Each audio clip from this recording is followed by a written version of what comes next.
Since 2011, Indianapolis has been a quarterback graveyard. There have been a total of 18 different QBs to take the huddle, and every time they think they found the one, somehow, someway, the fans are left pissed. Matt Ryan, you stupid fuck! You stupid fuck! But what is it? Is it bad luck, poor coaching, a curse, or something darker? So let's figure out, how did a franchise that once ruled the AFC South year after year in the late 2000s become a place where quarterbacks go to die? In the spring of 2012, the Colts faced a pivotal moment that will reshape their franchise for years to come. The team had just parted ways with their legendary quarterback Peyton Manning after he missed the entire 2011 season due to a neck injury. The decision sent shockwaves through the NFL and left Colts fans heartbroken. There is breaking news in sports tonight that the Indianapolis Colts will release quarterback Peyton Manning. This town and this team means so much to me. It truly has been an honor to play in Indianapolis. My goals were play your entire career with the team that drafted you, right? Peyton, the face of the franchise for 14 years, had led the team to success, including a Super Bowl victory. As the dust settled on the emotional farewell, a new era dawned in Indianapolis. The Colts held the first overall pick in the 2012 draft, and all eyes were on Stanford's quarterback, Andrew Luck. And he was heralded as one of the most promising quarterback prospects since Manning himself, drawing comparisons to NFL greats like John Elway. On April 26, 2012, the Colts made it official.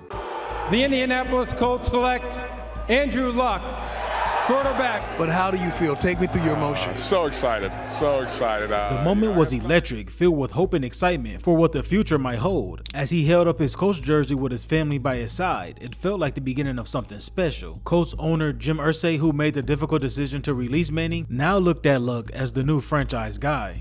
That kid is a special kid. Special. He was born to do great things in the National Football League. The young quarterback was tasked with not just filling Manning's shoes, but leading a completely rebuilt organization. It was a daunting challenge, but one that Andrew seemed qualified to handle. As Andrew took the reins of the Colts offense, fans and analysts were captivated by his potential. His intelligence, mobility, and arm strength drew comparisons to a more athletic Peyton Manning, except for one guy, Skip Bayless. Are the Colts making a mistake by taking Andrew Luck? I will go on record as saying the Indianapolis Colts are about to make a huge mistake. Best fit for a year or two is Andrew Luck because he's the closest to Peyton. He's Peyton Jr. He's the best prospect since John Elway. Are you saying Andrew Luck is going to be a bust? Nope. I think RG3 will be better. But besides that mess, the city of Indy, still reeling the loss of their beloved Manning, began to embrace their new quarterback with cautious optimism. But little did they know, this new chapter, which began with such promise and excitement, would ultimately lead to one of the most bittersweet stories in NFL history. The Luck era had begun, and with that came dreams of continued success and championship glory. But as the years would unfold, those dreams will be tested in ways no one could have predicted, turning what seemed like a sure thing into a complex tale of talent, expectations, and the unpredictable nature of pro sports. Andrew burst onto the NFL scene in 2012. In his rookie season, he led the Colts to an impressive 11-5 record and a playoff berth, throwing for 4,300 yards, 23 touchdowns to 18 interceptions. His ability to elevate the team was evident from the start, as he orchestrated 7-game winning drives in the fourth quarter or in overtime during his first year alone. But I also want you to keep in mind that he was in the top 5 as the most sacked QB that season as well. But moving along, it was in the following seasons that truly cemented his status as the NFL's next great quarterback. In 2013, he led the Colts back to the playoffs in one of the most memorable postseason performances in NFL history. Trailing the Kansas City Chiefs 38-10 early in the third quarter, Luck orchestrated a comeback for the ages. With laser-like precision and unwavering determination, he threw for 443 yards and 4 touchdowns, leading the team to a 1-point victory. This game became the stuff of legend, a testament to Luck's ability to snatch victory from the jaws of defeat. The 2014 season saw him reach even greater heights. He threw for 4,700 yards and a league-leading 40 touchdowns. The Colts once again made the playoffs, but this time Luck wouldn't be denied. He guided the team past the Bengals and the Broncos, but their run finally ended in the AFC Championship game against the Patriots. But Luck had proved beyond doubt that he could carry a team deep into the postseason. What made Luck's performance even more remarkable was his mediocre roster surrounding him. He wasn't just winning games, he was dragging a flawed team to victory through a sheer force of will. His ability to compensate the Colts' weaknesses, especially the 5 guys up front, was nothing short of miraculous. miraculous. Everyone couldn't help but to wonder if the Colts could build a proper team around Luck, could they be witnessing the birth of the next NFL dynasty? His early success was a roller coaster of emotions for Colts fans. Each improbable comeback, each fourth quarter drive, each playoff win felt like a glimpse into the future of endless possibilities. He wasn't just a quarterback, he was the symbol of hope and a reminder that with the right leader, anything was possible. But then as the 2015 season approached, it seemed just like they got it right. The football world held its breath, eager to see what new heights Andrew Luck would reach next. New camp, new season. I got out of my car in the parking lot, and the first person I saw was Frank Gore. I get to play on a team with Frank Gore. We're going to be pretty damn good. And then you think, who's the quarterback with that guy? And you go, oh, Andrew Luck is the freaking quarterback. It's just going to be a really fun year, fun camp. However, the 2015 season marked the beginning of a dark chapter in Andrew's career, one that will ultimately lead to his premature departure from the NFL. As the young quarterback entered his fourth season with the Colts, expectations were sky high. However, what unfolded was a disappointing tale of mismanagement, stubbornness, and the gradual erosion of a generational talent. I mean, bro, they were running plays like this, thinking they were really going to fucking work. But actually, Colt Anderson is behind him. That was the dumbest trick play I have ever witnessed, and I've watched a whole lot of football in my time. But for Andrew, the downfall actually began a week earlier than this game, in week 3, during a hard-fought victory over the Tennessee Titans. Unbeknownst to fans, Luck has suffered a significant shoulder injury that will haunt him for years to come. Despite the pain, his competitive spirit drove him to play through the injury, a decision that will have far-reaching consequences, like throwing more costly interceptions. When you look at his interceptions this year, it's a big, lofty, ugly number. Does some of this just go on to Andrew Luck, that he's making lousy decisions? The second interception this past week was clearly on Andrew Luck. But the question should be, why were he throwing these interceptions? Even Peyton Manning had a bad fourth year in Indy, 6-10. Why? Look it up. Sacked 29 times, still the most ever. You cannot overcome an awful offensive line and mediocre coaching in this league. The Colts' leadership, seemingly blind to the gravity of the situation, allowed their franchise quarterback to continue playing. His body became a battlefield, enduring not just the initial shoulder injury, but a long list of upcoming traumas. In November, during a tough game against the Broncos, he suffered a lacerated kidney and partially torn ab muscle. Andrew Luck will be out for at least a month with a lacerated kidney and an abdominal muscle injury, both suffered on a fourth quarter scramble against the Broncos. Yet, even as his health deteriorated, the Colts front office remained stubbornly committed to their flawed strategy. Instead of investing heavily into protecting their prized asset, they continued to field an inadequate offensive line. And as the 2016 season approached, rumors swirled about the true extent to Luck's injuries. Reports emerged of torn cartilage in his ribs, with him allegedly playing through significant pain, with the help of numbing injections. The Colts' mismanagement had turned their star player into a walking medical experiment. And the toll on Luck wasn't just physical. In November 2016, he suffered a concussion, adding to the growing list of injuries that were slowly chipping away at his once promising career. Through it all, Luck's toughness and determination never wavered, but the same could not be said for the organization's commitment for his well-being. By the end of the season, it became clear that Luck had been playing through a partially torn labrum in his throwing shoulder. The injury, which had likely been worsened by the constant hitting he endured, had required surgery. So in early January 2017, he underwent that procedure, with the team and fans expecting a quick recovery. However, what followed was a bunch of lies and miscommunication. The Colts' handling of Luck's rehab was nothing short of disastrous. As the 2017 season approached, the organization continually fed fans and the media misleading information about his progress. They removed him from the IR list before week 7, implying that he could return. But after his first practice back in 7 months, he had soreness in that surgically repaired shoulder, and the doctors revealed that it wasn't healing as expected. The Colts' assurance of his return grew hollow, and fans' frustration mounted with each passing week. By November, the truth could no longer be denied. Andrew Luck would not play a single snap in the 2017 season. Andrew Luck's season is over, and I think this comes as a surprise to exactly nobody. Basically, he had gone to get a second opinion this week from Dr. James Andrews. The shoulder never quite felt right, and really, with them being in the position that they are, there's no sense in bringing him back this year. The Colts' mishandling of their star quarterback's injury had cost him an entire year of his prime, and worse, had potentially jeopardized his long-term health and career. The drama of his lost season became a cautionary tale of organizational wrongdoing. The Colts had gambled with their most valuable asset, and the price was steep. As the team limped to a 4-12 record without their leader, fans were left to wonder, had the Colts front office lies and mismanagement truly damaged the career of one of the NFL's brightest stars? were. However, after a year of uncertainty and disappointment, the franchise quarterback was finally back on the field. What unfolded over the next few months was nothing short of miraculous. He threw for 4,500 yards and 39 touchdowns, leading the Colts to a 10-6 record and a playoff berth. The team that had struggled without him suddenly was a force to be reckoned with. His performance earned him an NFL Comeback Player of the Year. But the real story of the 2018 season wasn't just Luck's individual brilliance. It was the Colts' long overdue investment of his protection. After years of neglect, the team had finally built a formidable offensive line, giving Luck the time and space he needed to work his magic. They heavily invested in the trenches during the offseason, adding 2 through free agency and another 2 in the draft. By the season's end, he was the least sacked quarterback in the league, and Football Outsiders ranked the Colts offensive line as 2nd in pass protection and 4th in run blocking. Including the playoffs, the offense ran for at least 100 yards in 9 games, hitting 150 yards in 5 games and 200 yards in 3 of them. It seemed like the Colts had learned their lesson, and a new era of success was on the horizon. But then came a bomb that no one saw coming. Hello. This certainly isn't how I envisioned this or planned this, but I am going to retire. This is not an easy decision. Honestly, it's the hardest decision of my life. On August 24th, 2019, in the midst of a preseason game, news broke that Andrew Luck was retiring from the NFL at the age of 29. And look at this reaction. There are people. That guy's wearing an Andrew Luck jersey. Everybody's got their phones out. That guy is clearly reacting to that news that Andrew Luck is reportedly going to retire from the NFL. Now, the NFL world was stunned. How could a player in his prime, with seemingly so much left to give, walk away from the game? We were standing here about to tape, and everybody's in my ear. Andrew Luck's retired. Andrew Luck's retired. First thing on my mouth.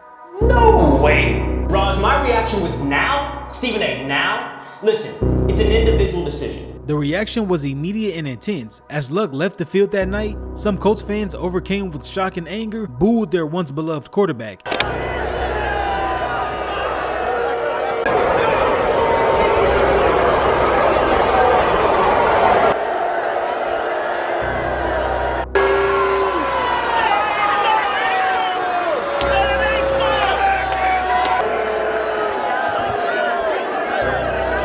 In the days and weeks that followed, the media and fans were non-stop talking about Luck's decision. Some praised him for prioritizing his health and happiness, while others called him soft and a quitter for retiring.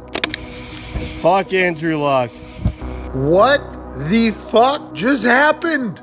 But man, I wish you would play longer. Definitely a bummer. They built that whole team for him. Yeah. And for a fan, we hate to see a good player go. Fans are really hurt, but I mean, it's his life. And then in the offseason, when everybody's relaxing, chilling, you see players on boats, on cruises, living the good life. Andrew Luck is at rehab, trying to get better for you, and you choose to boo him? It's ridiculous. But this is what I tell guys all the time. I say, I want you to remember this. Fans, they applaud what you do, not who you are. And when you can no longer do that, watch. What are you booing? Oh, I'm upset that he's not willing to risk his life for me. The debate raised was, had the Colts betrayed Luck by failing to protect him for so many years, or was Luck himself too soft and unable to handle the hardness of pro football? The truth, as always, was more complex. In a revealing interview years later, Andrew spoke about the toll that injuries and constant rehab had taken on his body and mind. Is there a burnout factor? Injuries adding up, I think is a common theme in any professional athlete's sort of coming to an end in a career. Yeah. Was football still fun for you at the end? No, not like a game. He described the cycle of pain and recovery that had become his life, and the moment he realized he couldn't continue living that way. As the dust settled, the Colts were left to pick up the pieces of their shattered Super Bowl dreams. Fans mourned the loss of a generational talent and wondered what might have been, and Andrew, the quarterback who seemed destined for greatness, walked away from the spotlight, leaving behind a legacy of unfulfilled potential and unanswered questions. With Luck out, GM Chris Ballard and head coach Frank Wright were like deer in headlights searching for their next franchise guy, with the season opener just days away. They had no choice to turn to Luck's backup, ready or not, which happened to be Jacoby Brissett. What followed from 2019 through 2024 was a dramatic carousel of quarterbacks, with each year bringing in a new face under center and a new wave of optimism, only to end in disappointment. The Colts quickly rewarded Jacoby with a 2-year, $30 million extension days after Luck's retirement, a sign of belief that he could seize the moment. At first, he embraces the unexpected spotlight. A beloved locker room guy with a strong arm, he led Indy to a surprising 5-2 start. For a moment, it seemed like the Colts might just survive the unthinkable loss of Luck. Brissett was efficient, tossing 14 touchdowns to just 3 interceptions in those first 7 games. Indy fans were hoping that this backup could be an unlikely hero of a trying season, but that hope was short-lived. In Week 9, the Colts' fortunes turned on a dime when he went down with a knee injury early against the Pittsburgh Steelers. Though he returned a few weeks later, Jacoby was never quite the same. The offense, once steady, now looked bland and lifeless, struggling to push the ball downfield. In his first 4 games back from injury, he threw only 4 touchdowns against 3 picks. That spark from earlier in the season had vanished. The Colts spiraled into a downward collapse, losing 7 of their final 9 games. They even managed to lose to a 1-7 Miami Dolphins in Week 10. And by December, a team that once dreamed of the playoffs sat at a 7-9 record. The harsh finale of 2019 made one thing clear: Brissett wasn't the answer. His overall numbers, 18 touchdowns and 6 interceptions, were decent, but the Colts' passing attack ranked near the bottom of the NFL in explosiveness. The unit just couldn't strike fear into defenses, and Ballard admitted as much, blatantly stating our passing game has to improve. In his postseason presser, he praised Jacoby for his play on the season after being thrown in on such short notice, but refused to commit to him long term. And then Jacoby's got to help himself, by playing better. But I don't want to sit there and act like Jacoby didn't do some good. He did some really good things this year, man. It's almost like the tale of 2 seasons. I mean, at one point, the world's talking about him as an MVP. The next moment, they're talking about wanting to run the kid out of town. This was a telling remark that Indy had extended Brissett for security, not certainty, and his audition down the stretch hadn't convinced him. The Colts quarterback carousel had begun to turn. As 2020 dawned, the franchise once again went searching for its next leading man. The Colts solution in 2020 turned out to be a mess. They signed Phillip Rivers, a 38-year-old veteran with 16 seasons under his belt, to a 1-year, $25 million deal. What do you think about your new quarterback in town? What are the expectations for Phillip Rivers? I got mixed feelings about it. We only got him for a year. He got 365 days to prove himself. The move reeked of desperation, but also ambition. Frank Wright had a history with Rivers, and he believed that the old gunslinger could maximize the talented Colts roster at that time. Indy wasn't rebuilding, they were going all in for a playoff run, even if the window might only last for a single season. From the opening whistle, Phillip did his thing despite his age. He could still sling it accurately in Indy's quick hit offense, even if his deep ball had lost some sting. He spread the ball around to backs and tight ends, and leaned on a young killer in the backfield, Jonathan Taylor, to carry the load. They finished 11-5, a strong record, and earned a playoff berth. Statistically, Rivers was solid: 4,100 passing yards, 24 touchdowns, 11 interceptions, and a 97 passer rating. But more importantly, he brought the Colts back to the postseason, getting rid of the bitter taste of the 2019 collapse. And yet, for all that success, something was missing. The offense lacked the explosive firepower of the NFL elites. His limitations were evident. At 39, he was immobile, and his arm had become a source of worry on long throws. In tight games, the Colts sometimes struggled to create magic. This showed up painfully in the AFC wildcard against Buffalo, where they ultimately fell 27-24 in a nail-biter. That playoff loss would be Phillip's last go-round. Less than 2 weeks later, the news broke. Moments ago, Phillip Rivers has announced that he is retiring from the National Football League. The Colts were thankful for his steady leadership. Rivers had stabilized the ship in 2020, but now they were quarterbackless again. Remember what Mike Epps said? He had 365 days to prove himself, and that's literally all he gave. 1 year, 1 playoff appearance, and poof, the starting quarterback was gone. The franchise search for a long-term answer was back to square one, with another void under center. It was a sense of deja vu. Another offseason of quarterback desperation loomed.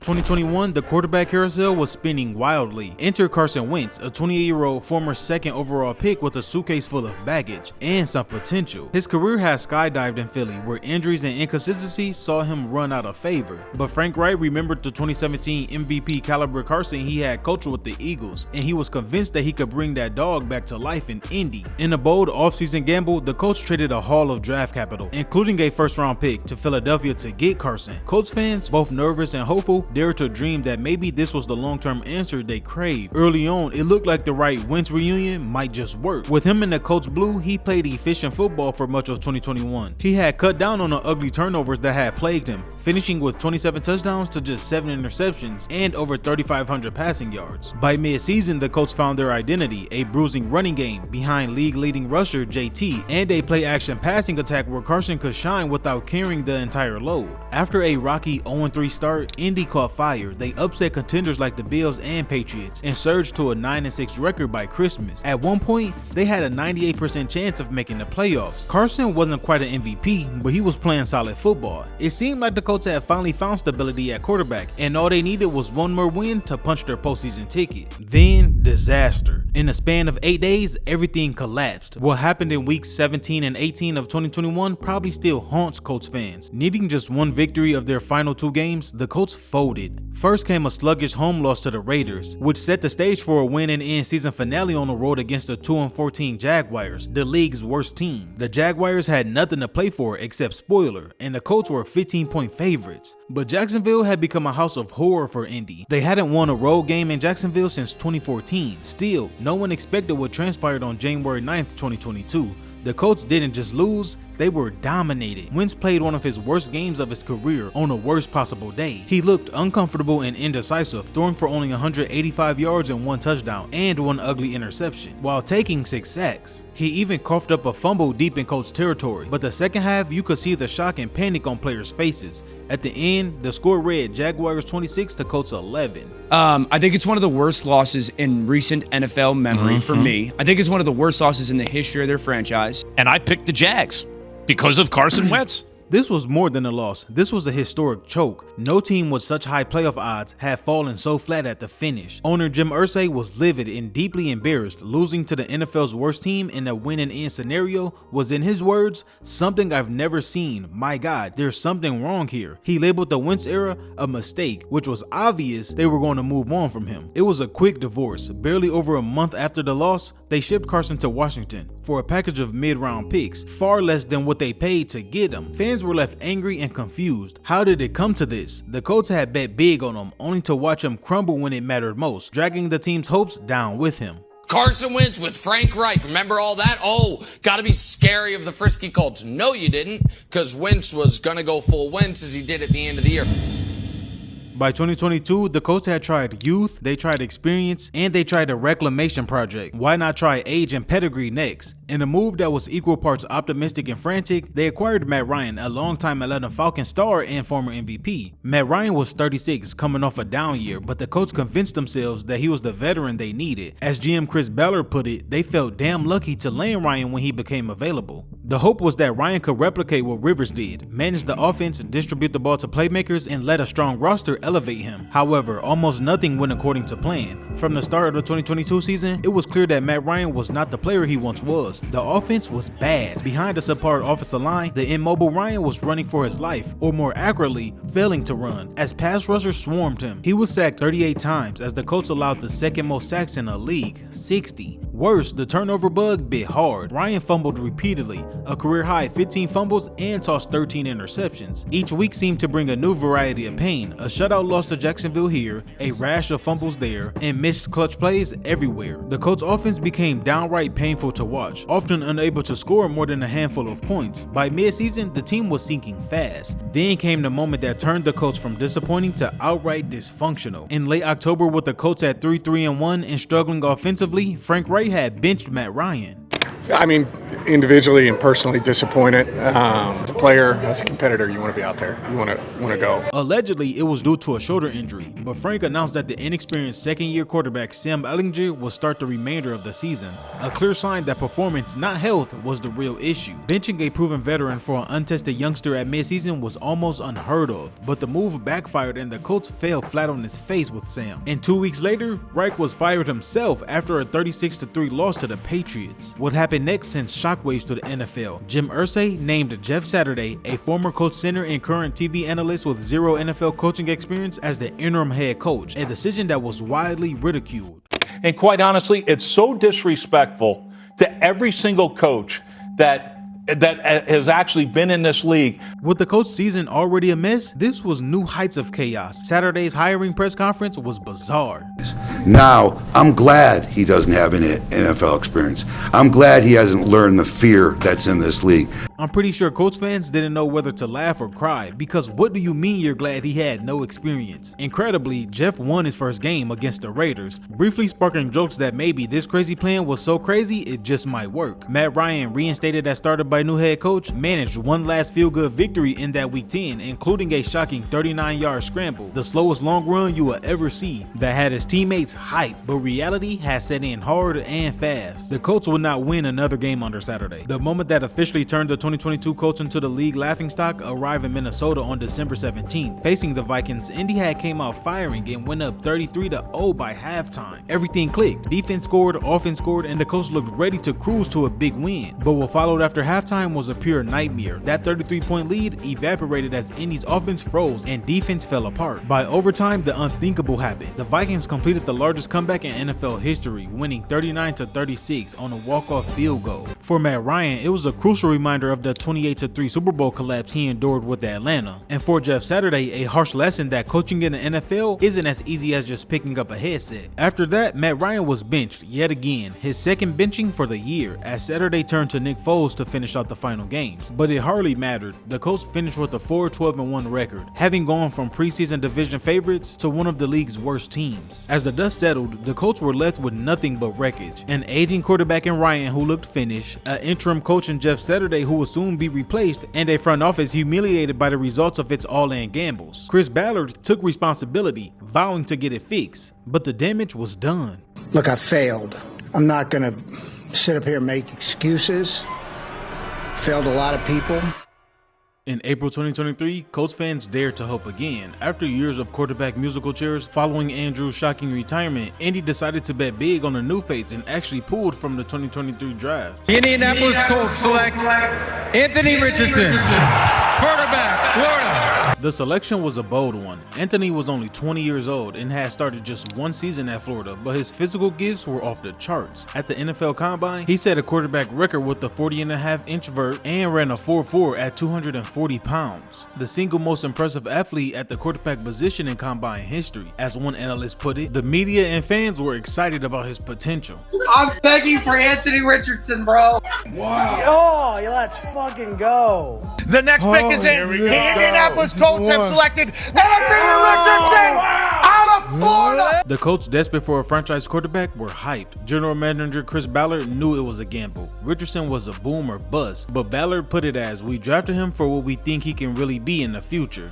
Look, we're betting on what we think he can become, and he's a physical freak. This was the highest draft pick Indy had used on a quarterback since Luck, and the entire city hung its hopes on Richardson's broad shoulders. His rookie season began like a Hollywood script, flashes of brilliance that made Colts fans leap out of their seats. In week 1, he scored his first NFL touchdown. By week 2, on the road in Houston, the rookie looked like a seasoned playmaker. He rushed for 2 touchdowns in the first quarter, including an electrifying 18-yard dash where his 6'4" frame outran everyone to the end zone. The Colts jumped out to a 14-0 lead behind their dynamic new quarterback, and Richardson grin on the sideline said it all. The kid was having fun and the Colts were winning. A week later, Anthony returned from a brief concussion absence and nearly engineered a 23-point comeback against the Rams, rallying Indy from a 23-0 deficit to force overtime. He was making magic on the field, shrugging off defenders, dropping back, launching deep throws, and stiff-arming defenders with each play. The Colts fans could finally see it. The future had arrived, and it wore number 5 in blue and white. But as quick as the spark was lit, reality intervened just as dramatically. In week 5 at home against the Titans, Anthony's ride came to an end. Late in the first half, he took off for a design run and was driven hard to the turf and didn't get back up, bouncing this time. The stadium fell silent. Richardson had injured his throwing shoulder, and the severity became evident soon after. The next week, Colts owner Jim Irsay announced that the number 4 pick will undergo season-ending shoulder surgery. And just like that, his rookie season was over after just 4 games, and the toll on those few weeks were worrisome. Richardson started 4 games but was unable to finish 3 of them due to injuries. He had suffered a knee bruise in week 1,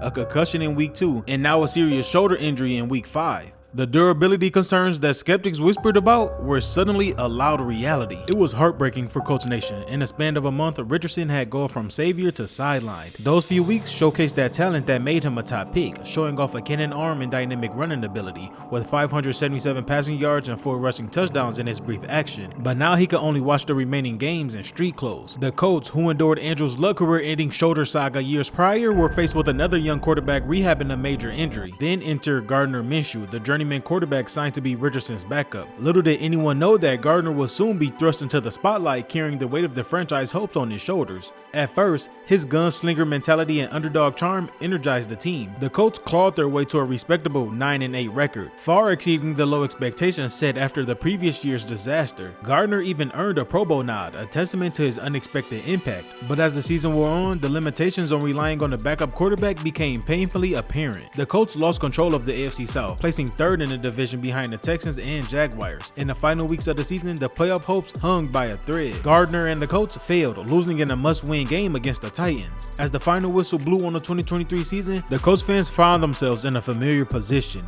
watching other teams in the playoffs while battling with the bitter taste of disappointment. The promise of Anthony's return offered a glimmer of hope, but after years of false starts and dashed dreams, fans couldn't help but to wonder, would the Colts ever find stability at the most important position in football? The 2024 season was supposed to be Anthony's redemption tour, a chance to pick up where he left off and prove he is still the Colts quarterback of the future. He was fully healed from the shoulder surgery, a story that was set for a major comeback, and indeed, when the season began, hope resumed. AR was back under center, flashing his athleticism. Colts fans held their breaths with every scramble, just praying he slid safely. Early on, he showed more glimpses of his talent, a few laser beam touchdown throws and some jaw-dropping runs. But as weeks passed, it became clear that the young quarterback was still, well, young. By mid-season, Indy was hovering around 500 and his stat line was shaky. Accuracy remained an issue and he was just below a 50% completion rate and turnovers mounted. The Colts stuck with him, preaching patience. Each week felt like walking a tightrope between wild moments and head-scratching mistakes. But still,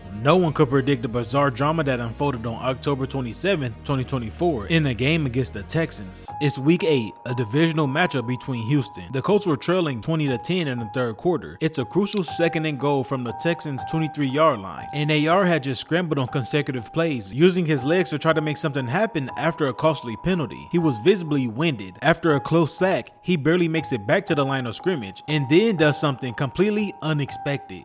He taps his helmet and takes himself out of the game. No injury, no equipment issues, so what was it? Well, Joe Flacco ran in for a single play to hand the ball off and gain a few yards, and the drive ends in a field goal. Viewers at home and fans in the stands were confused. Is he hurt again? What's happening? However, the Colts would lose this game 23-20, and after the game, Anthony was asked about the play he took himself out. Man, tired, I ain't gonna lie. That was a lot of running right there, what I did, and I don't think I was gonna be able to go that next play, so I just just told saying I just needed a break right there. Like, what the hell do you mean you're tired? A quarterback coming out for a play because of fatigue was just unheard of. And this clip immediately went viral on social media and became an overnight talking point on every show, from ESPN to every sports podcast. Bro, I'm a former offensive lineman. We don't get plays off. And for you to tap out in that situation, it's the most ridiculous thing that I have ever heard. He tapped his heel. Unacceptable. All right, listen. It's 6 people in offense to take every snap. As a quarterback, you lead the team. You shouldn't be tapping out from nothing. Bro, you the face of the franchise. You can't come out. I've never seen that before. I've never seen that before in my life out of a quarterback. Emmanuel Acho, a former NFL player now analyst, tweeted in disbelief, urging Anthony to just lie next time. This is the Bible. Right hand of God, I swear that I have never heard anything like this in my life. In all of my years of playing football, covering football, watching football, I have never heard this in my life. Anthony Richardson, just lie next time, big dog.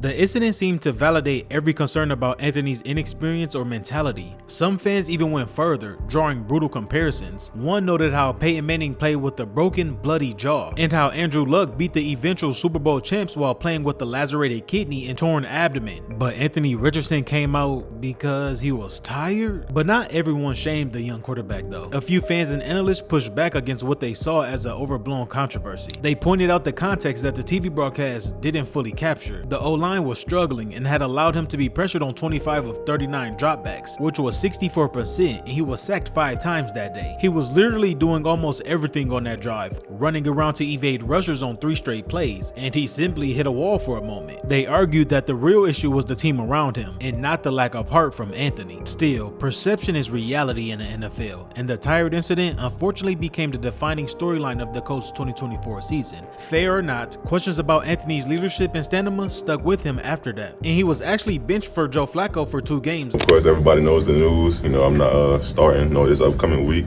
Of course it hurts, but it's all good. I'm using this moment as an opportunity to grow and just learn from my mistakes. He wouldn't make a return until week 11, and he ended the season with a disappointing stat line. Just 8 passing touchdowns against 12 interceptions in the games he played, and a completion rate under 50%. The Colts finished with a losing record. By the final weeks, 39-year-old Flacco started the last 2 games of the season, while yet again, AR was out due to another injury. To be honest, it was just a sad year. The narrative around Anthony had flipped. Instead of the next superstar in Indy, some were wondering if he would follow the path of the previous failed experiments. The Colts remained publicly committed to him, but everyone knew year 3 would be pivotal. Anthony's talent was undeniable, but was he truly the leader and long-term answer the team needed? The 2024 season left Colts fans with equal parts of hope and doubt, and a very familiar uneasy feeling. Oh boy, here we go again. As the calendar turned to 2025, the Colts faced a crossroads with their young quarterback. In theory, this was supposed to be the year Anthony blossomed, fully healthy and wiser from his rocky sophomore year, but the Colts' actions in the offseason told a more complicated story. In early March, Colts fans' phones buzzed with a shocking headline. Indianapolis had signed quarterback Daniel Jones to a free agent deal. Yes, that Daniel Jones, the former New York Giants starter whom many had written off. The news broke seemingly out of nowhere. Initial reports said it was a 1-year, $14 million contract with incentives up to $17 million for Jones to join Indy. This wasn't a minor signing. The salary made Jones one of the highest paid backup quarterbacks in the NFL. Suddenly, the Colts' Anthony Richardson gamble looked less like an all-in bet and more like a risky wager. Inside the Colts organization, the messaging was clear. This move was about competition and insurance. GM Chris Ballard emphasized that they still believed in Anthony, but adding Jones will bring out the best in both quarterbacks. But competition is a good thing.